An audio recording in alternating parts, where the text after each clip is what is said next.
if it's a couple, a community, a family, friendship, there is nothing like good teamwork, because it doesn't just, the teamwork doesn't just make whatever the people, whether it's two or more, working on whatever they're working on, it doesn't just make it easier and better. It's a multiplication of easier and better. And you can feel it in a strong team. And obviously, Carrie and Chris have that. And we have that. Yes. Every day has that. And there's no one that appreciates that more than me. Good morning.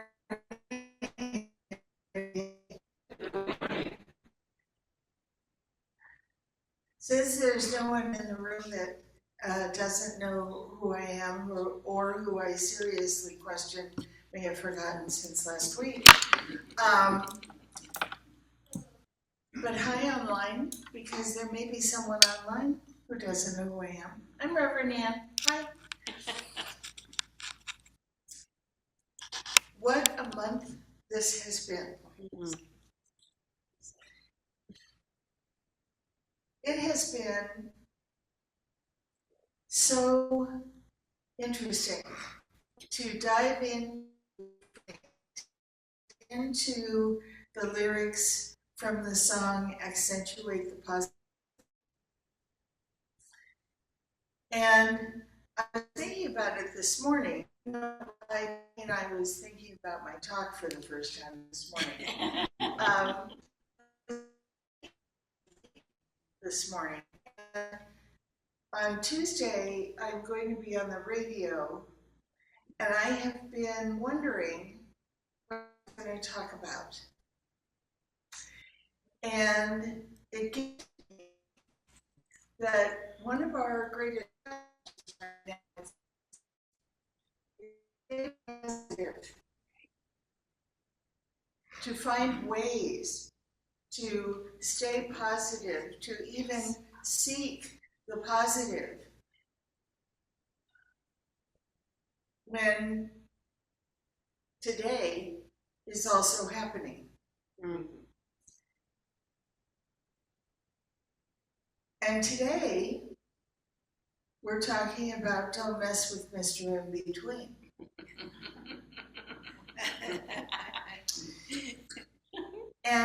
And you know, for some people, not messing with Mr. In-Between is always a challenge.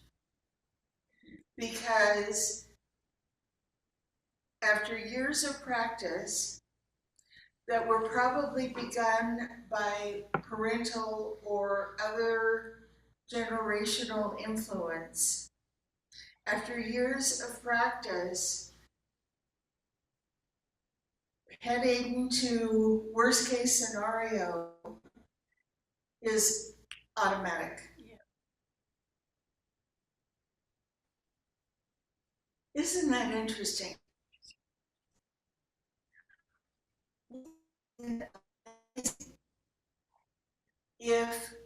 If we had the same influence that encouraged us to consider the positive possibilities. Now, I know some of us did, not necessarily consistently, or we may have had that influence at home and then had an entirely different influence at school, particularly among our friends, our fellow students. But wherever it came from, that worst case scenario is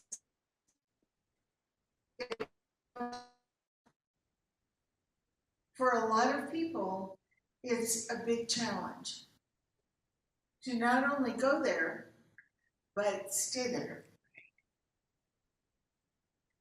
And what happens, just in case what I'm saying is a foreign idea to you, what happens when people go to a worst case scenario right out of the, out of the bat with whatever it is it begins with one idea, and then it goes to another idea that's worse. Yeah. And then it goes to another idea that's worse, and then it goes to another idea that's worse, and pretty soon they're really in the muck. So then, from the muck, how do they get to even neutral? Which I always consider a better place to be than the muck. Yeah. At least from neutral, we can just say,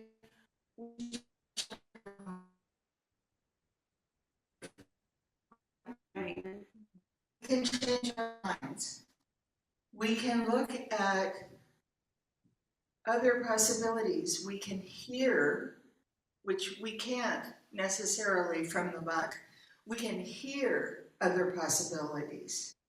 We can hear it when people around us are talking about something being good, or there being a solution that is easy.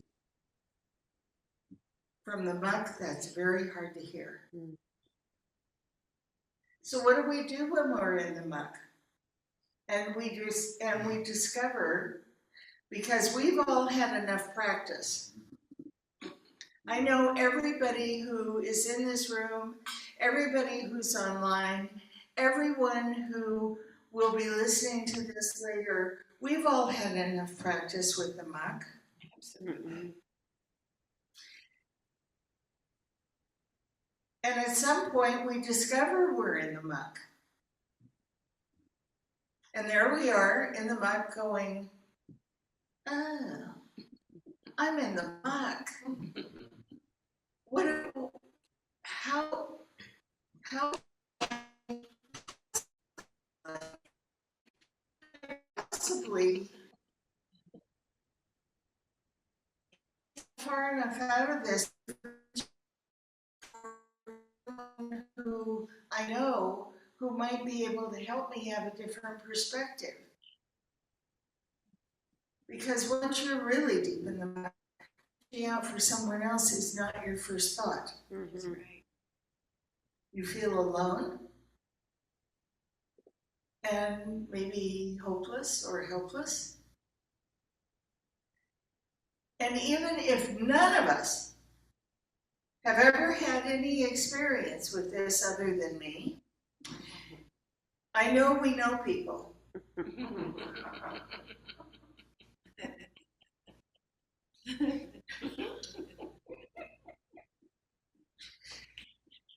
I know we know people.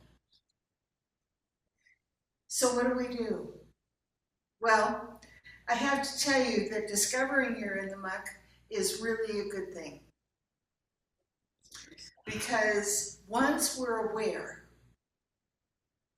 awareness is a very big deal. Mm-hmm. Yes. Once we're aware, then we can go, well, this is pretty mucky.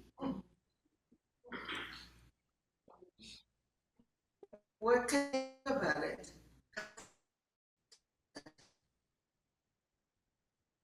Where might I get help? What other ideas might I have? Once we discover we're in the muck, then we're on a new track.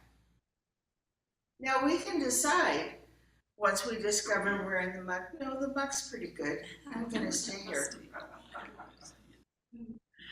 Or we can decide, oh no, this is just how I am. And I'll be here until I'm not.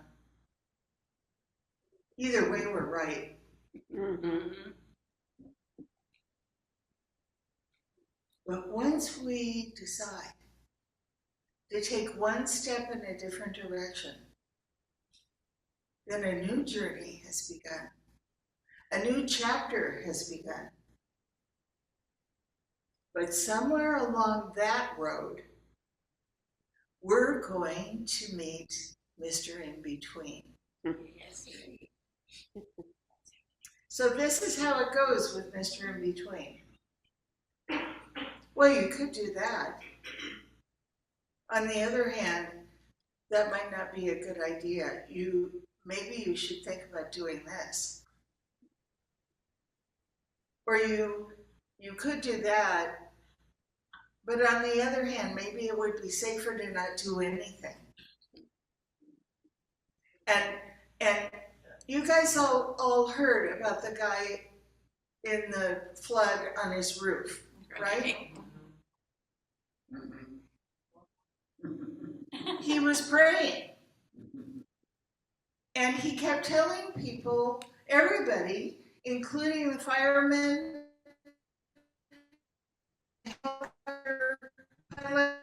and whoever else came by to rescue him, that God was going to rescue him and he didn't need help. And after he drowned, I'm sure you recall, he had a conversation with God and he said, "What happened?" And God said, "Well, I sent the firemen in the boat. And then I sent a helicopter. And then I sent some other thing. And you kept saying no. How did you think I was going to help you?" So Mr. In Between is where we can get stuck having this argument with ourselves about what is the best idea. Because if I do this, it could go well. I mean, this is how far it goes, really. And I'm sure some of you at least will recognize it from other people's stories. It could go well, and on the other hand, it could blow up on me. It could be the worst choice I ever made. So maybe it would be better if I do nothing. And I just wait for God to rescue me.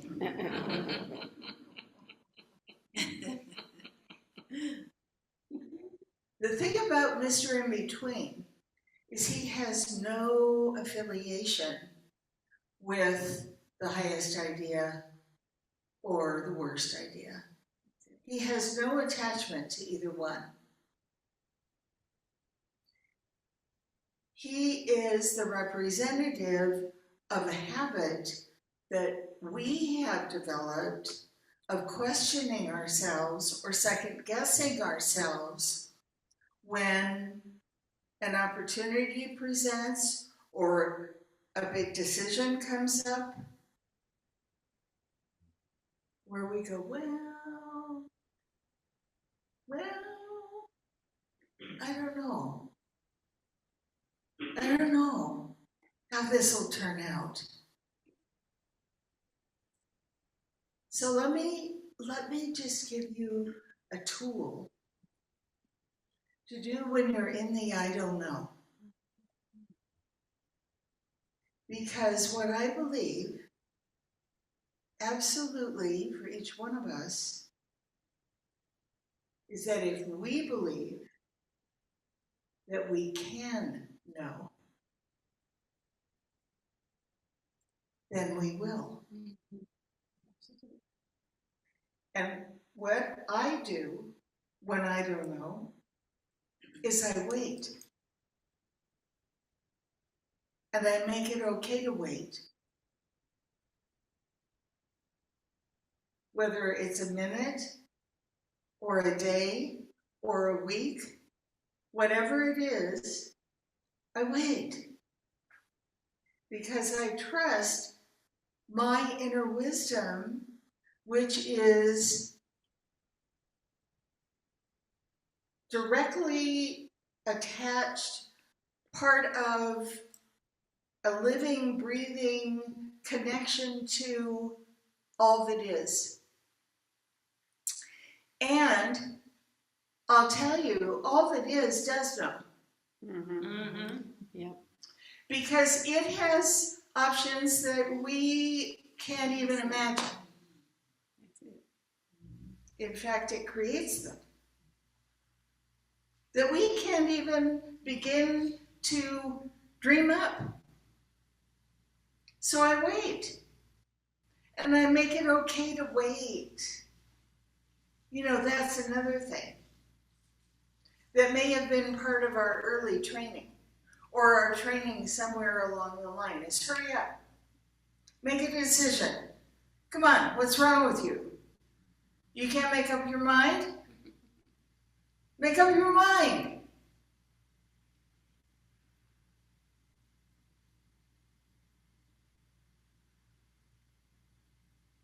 I'll tell you what. We've been on this journey long enough. The life journey. I'm not talking about the journey of our philosophy. I'm talking about the life journey. We have been on this life journey long enough to be able to say, no, I'm not going to make up my mind until I'm good and ready. I'm not going to jump until I'm good and ready.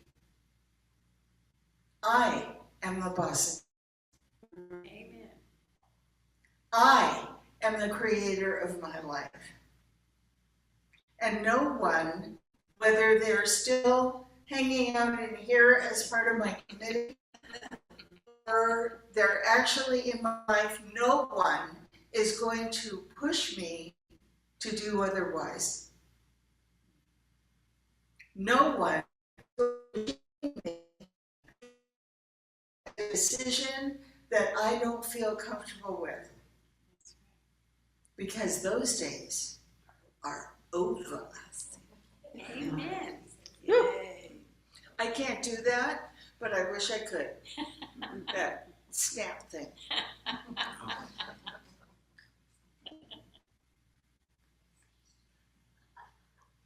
Mr. Ernie didn't know what to do because his whole thing is his whole thing. It isn't necessarily him. About keeping us unstable. Because we, according to the old myth, we aren't smart enough to figure it out. Well, Yes, we are. and also smart enough to know where our belief belongs, where our faith belongs, where our trust belongs. So it may, I would imagine, to you, I would imagine, let's see, it was the locust and the,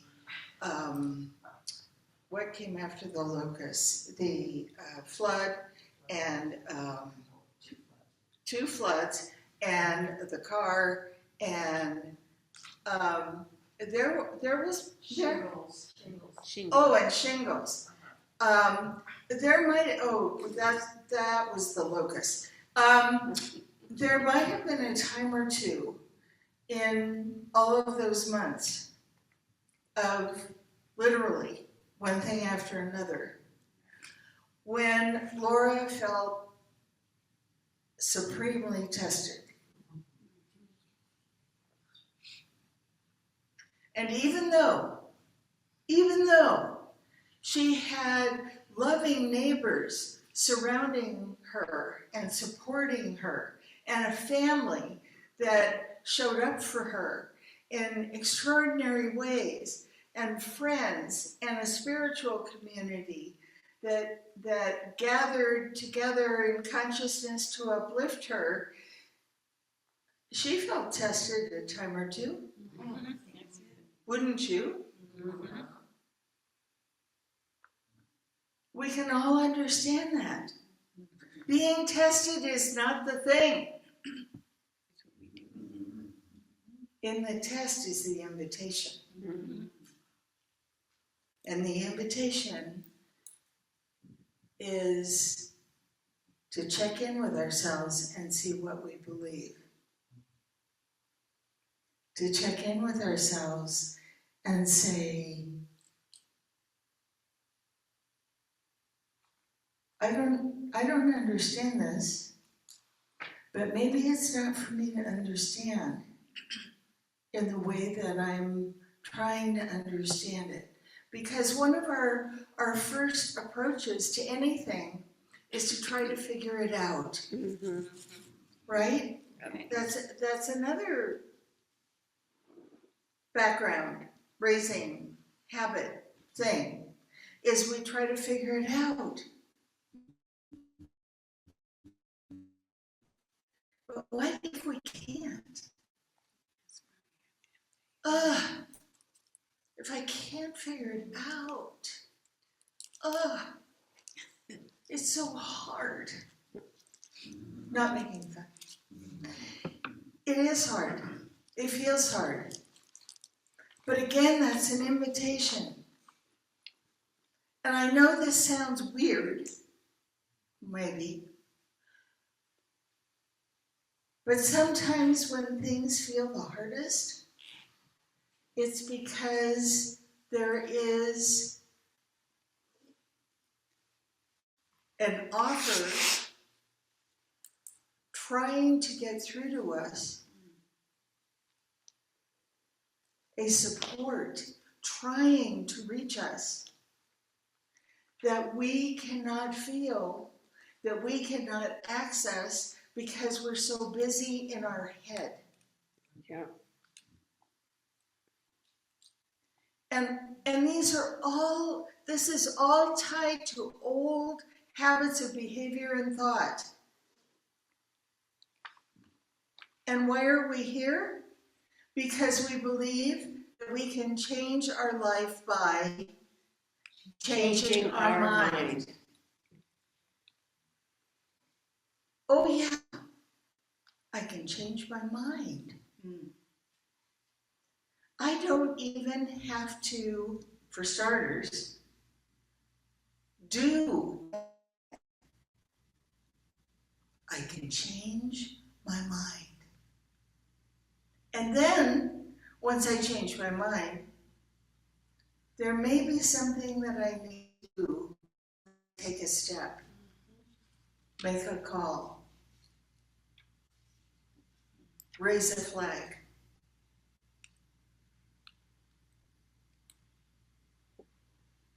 reach out,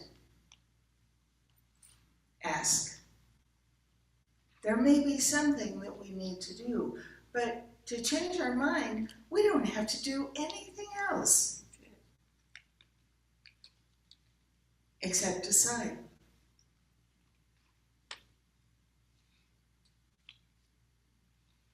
And deciding may feel like it's challenging, but that just lets us know that we're at the threshold with something new. Right, Carrie?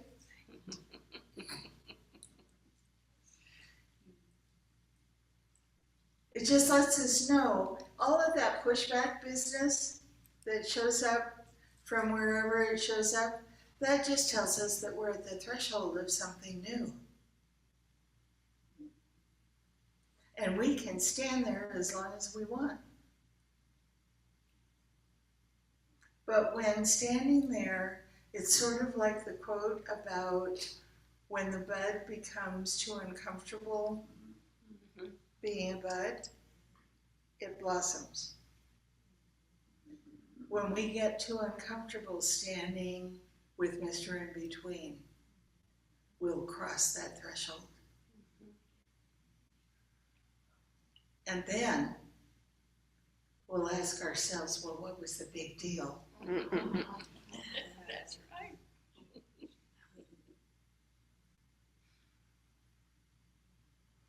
So, homework for everybody. If you happen to encounter Mr. In Between this week, maybe you should, maybe you shouldn't. Maybe you're smart enough, maybe you're not. Maybe you have the resources that you need and maybe you don't. If you encounter Miss Between this week, Mr. or Miss In Between this week, I encourage you to invite them to go have coffee with a friend. Not with you, but with a friend. Go enjoy yourself and go have coffee with a friend while I do what's mine to do. Because I'm here for a reason. And that is to serve a greater purpose for myself and for the world. And I don't have time for you. Thank you. But thanks anyway. Because we always say, thank you. And so it is. And so it is.